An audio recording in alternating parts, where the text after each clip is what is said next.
Oh, welcome back. We're going to talk about product differentiation, right? Let's just give me a second to put myself together. Product differentiation. We saw from the last two videos that one way of getting out of the Bertrand trap, of the Bertrand paradox, is to differentiate your product. And differentiation very much depends on consumer preferences. So it's beneficial if consumer preferences are heterogeneous, and only then. If everyone would prefer the same, if everyone would like the same product, of course it wouldn't make sense to offer anything different from the main product. Okay, so in what way can products be differentiated? Well, plenty of dimensions.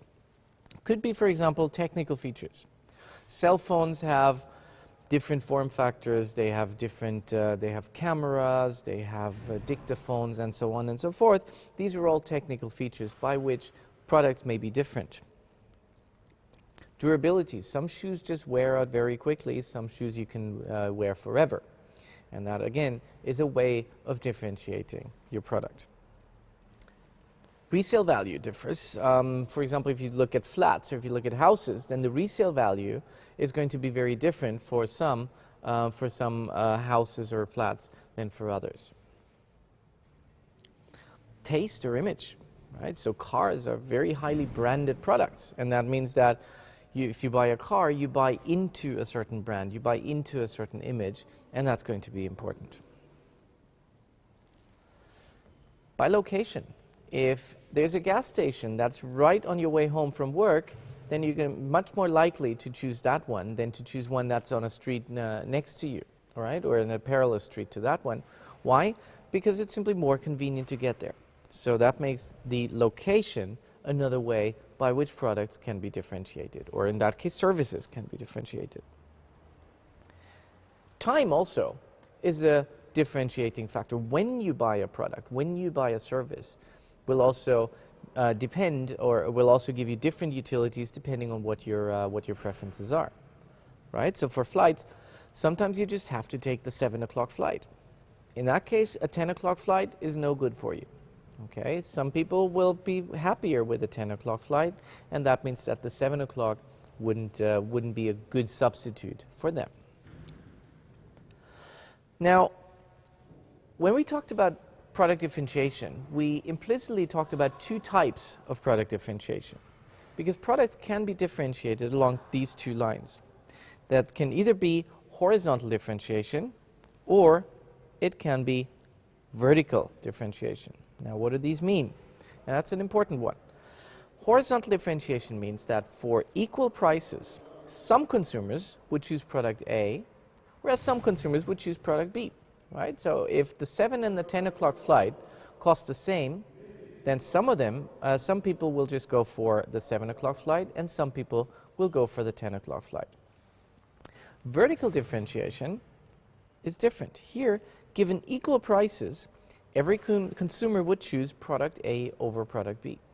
In other words, if you're on the 7 o'clock flight and there's a business class flight available at the same price at the economy class, then everyone would choose the business class flight. Now, what's interesting is that products can actually be differentiated along both lines at the same time. So think of a used car.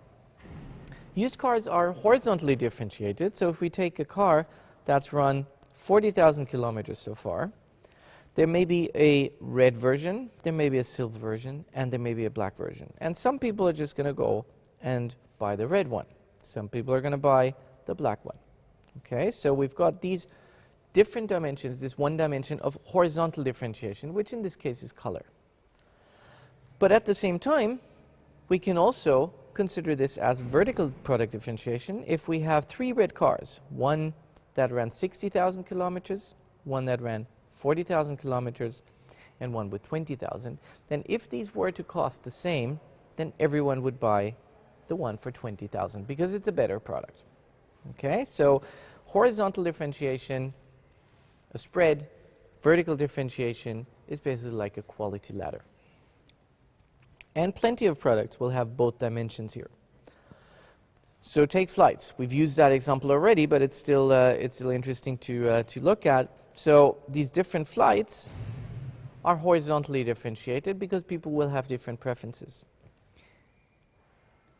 Economy, business, and first class are vertically differentiated product because here everyone, if there was a flight available on first class for the same price as a business class flight, everyone would go for first class. What's important with vertical differentiation is the willingness to pay for a better product. And that's going to mean that possibly things are going to, that the market is going to split. Laptops. So there's different brands, and some people prefer the design of a Dell over the design of an HP, and some prefer it exactly the other way around. However, everyone agrees that if you get a faster CPU, you would go for that laptop if you get the same price for it. Okay, so again, we've got elements of vertical differentiation, and we've got elements of horizontal differentiation.